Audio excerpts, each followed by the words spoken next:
Hapana, kusema mtu mwenye anakunywa ama hakunywi lakini anawasiliana. Kwa inahusiana na Laikipia County. Kwanza ningependa kuwashukuru wao viongozi ambao wametoka mbali. Counterfeit has given us a big problem.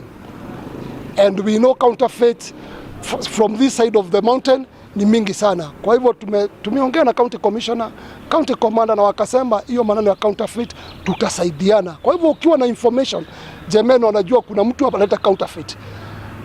Tafadhali patie information. We've agreed to work together with the administration and the association and the police to counter 3 items. So the first one being spiking, which will be extended all the way to the accommodation. Yeah.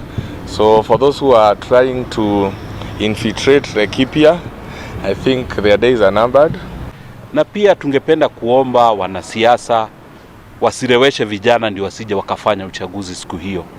Hii kwa chairman tutaomba wewe tukubaliane ikifika tarehe 9 siku hiyo asubuhi watu kwanza waende wachaguane ndio waje mwauzie starehe, lakini kwa wakati huo tumekubaliana tutadumisha amani.